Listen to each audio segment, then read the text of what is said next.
Olá, hoje a gente vai mergulhar numa parceria que à primeira vista pode parecer meio estranha. A união entre grandes empresas e o mundo da arte. Como é que shows, exposições e peças de teatro viraram, de repente, ferramentas de negócio? Bom, vamos entender essa história. E olha, essa ideia não é de hoje não. Pode parecer algo super moderno, mas a nossa fonte de análise mostra que a Harley Davidson, por exemplo, já bancava shows para os seus clientes lá em 1916. Pensa só, mais de um século atrás, os caras já tinham sacado o poder de associar a marca deles a uma experiência cultural bacana. E aí é que tá a grande questão, né? O que um banco ou uma montadora de carros ganha patrocinando um festival de cinema ou uma turnê de música? A resposta, adianto, não é só fazer o bem. É uma estratégia de negócio. E uma estratégia muito bem calculada.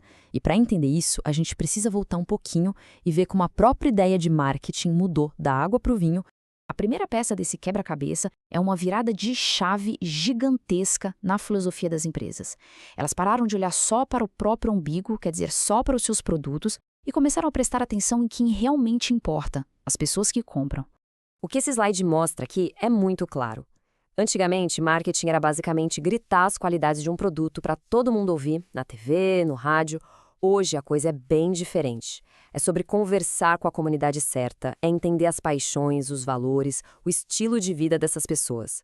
A conversa deixou de ser olha como o meu produto é bom e passou a ser ei, quem é você e como a minha marca pode fazer parte do seu mundo. E essa citação da nossa fonte resume tudo de forma perfeita. A era de empurrar produto goela abaixo acabou. Agora, as empresas estão obcecadas em entender o consumidor. Elas perceberam que, para criar uma conexão de verdade, precisavam encontrar um terreno em comum com o seu público. E que terreno poderia ser mais fértil e autêntico do que a cultura?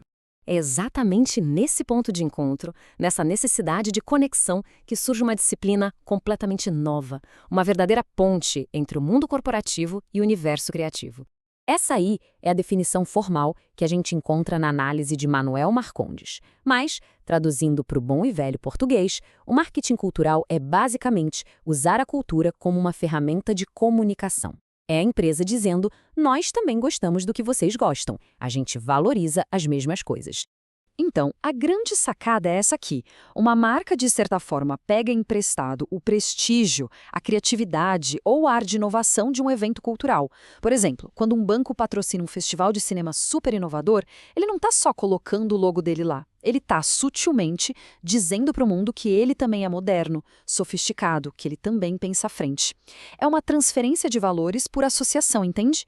Mas essa aproximação toda não aconteceu só porque os marqueteiros tiveram uma epifania.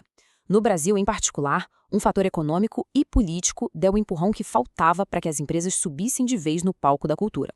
Essa citação desenha o cenário perfeitamente. A fonte aponta aqui, com a grana do governo para a cultura diminuindo cada vez mais, abriu-se um buraco enorme no financiamento. De um lado, os produtores culturais precisavam de dinheiro para tirar seus projetos do papel, do outro, o governo precisava de uma solução para isso. E a solução encontrada foi genial, as leis de incentivo fiscal. O mecanismo é bem inteligente, funciona assim. Em vez de o governo pegar o dinheiro do imposto e depois decidir onde investir em cultura, ele permite que a própria empresa pegue uma parte do imposto que ela já ia pagar de qualquer jeito e direcione direto para um projeto cultural. No fim das contas, o governo abre mão de um pedaço da arrecadação para deixar que o setor privado ajude a financiar a arte. Certo. Então, com esse sistema funcionando, a pergunta que fica é: será que todo mundo sai ganhando mesmo? Vamos analisar quem realmente se beneficia nessa relação. A primeira coisa a notar é que o patrocínio se profissionalizou. O que antes podia ser um impulso, tipo o dono da empresa ajudando um amigo artista, virou parte central do planejamento. Deixou de ser um item perdido lá no fim do orçamento para se tornar uma peça-chave da estratégia de marketing. E essa tabela aqui deixa essa evolução cristalina. A gente saiu de motivos meio reativos, como vou patrocinar só para bater do imposto, ou meu concorrente fez, vou fazer também, para metas muito mais inteligentes e de longo prazo. Hoje, a pergunta não é quanto eu vou deduzir, e sim como este projeto cultural vai fortalecer minha marca e me conectar de verdade com o meu público. E nesse arranjo parece que o resultado é um jogo de ganha-ganha-ganha. A marca, claro, ganha uma imagem super positiva e cria laços emocionais. O setor artístico ganha o financiamento, que é o oxigênio para qualquer projeto acontecer.